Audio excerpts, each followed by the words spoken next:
that self-storage deal, that was your third real estate deal and one that didn't go as you planned. But after that, you had a deal that you worked on that was kind of your big break, correct? Yeah. Yeah. So we found an old Schnucks grocery store in Jennings, Missouri, right at the corner of West Florissant and Jennings Station Road. It was 2014, 2015. It was about 2 miles from where the riots had occurred for Michael Brown, where they had burned down part of another storage facility. And I thought we were getting this building dirt cheap, which we were. There was a reason why we were.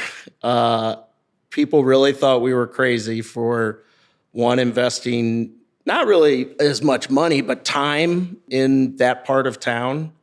I'll say, I think, my experience with North St. Louis was that there's opportunities, and oftentimes, people, they don't take advantage of those opportunities because they're scared, right? And so it wasn't an environment that made me anxious or nervous. I felt confident that we were going to be into the deal for the right number, and we were able to create value. So I went around and passed the hat with a bunch of my brothers and my friends of mine and friends of my brothers, and we raised $700,000, and we borrowed $1.9 million.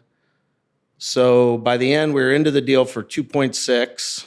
Got it built, which was, we took a old Schnucks and we put which is a grocery store, and we put a second floor within the building, so a mezzanine, put in an elevator, and ultimately got it sold to a group out of California for $4.9 million after 16 months of ownership. So that was a big win. It was a win I needed. I literally was, the next month, I don't think I would have had my Amex bill paid. Wow, that's incredible. And that's an amazing return. I mean, I don't know what that IRR would look like, but it just you hit it out of the park with that deal. Yeah. So to go from a deal like that, where you said you're passing the hat around to raise money, to today, one of your investors is the largest university endowment in the world. How does that happen in 7 or 8 years? Clearly, it's, I think, the fact that you're so tenacious. You're willing to do whatever it takes. And also, like you said, entrepreneurs are kind of problem solvers. You clearly had a lot of problems that were coming your way, and you figured out a way to get around them. But what else would you kind of attribute it to, the level of success that you've had? I think that part of it is myself and my partner, we want to have a seat at the table. So we want to get a seat at the table, you got to figure out how to get yourself in the door. And then you got to figure out how to get up to the table. And then you got to figure out how you can have a say in what's going on. And that's a process involved in relationships, whether it's a partnership or a bank, or maybe it's a vendor that you're working with. How do you get to, my dad was in sales a lot, and how do you get to the grinder? How do you get to the person making the decision?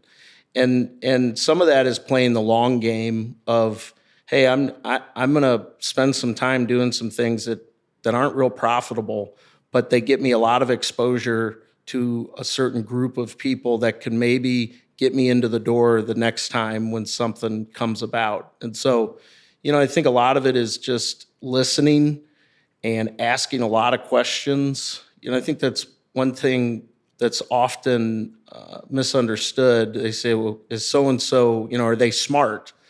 And I was like, well, they're smart enough to ask a lot of questions.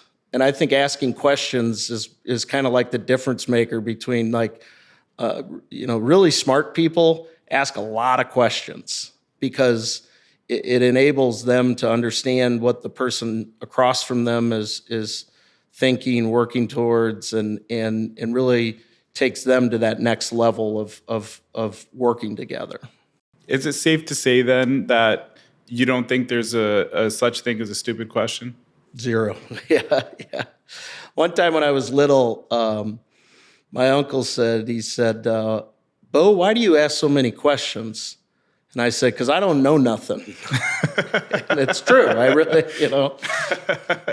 That's a level of, I think, humility and just the ability to be humble that can truly be a superpower if you're willing to step into any situation like you're not the smartest person in the room. Whether you are or not, I think is irrelevant. But that's something that I try to keep in mind as well, and it's helped me as it's clearly helped you as well.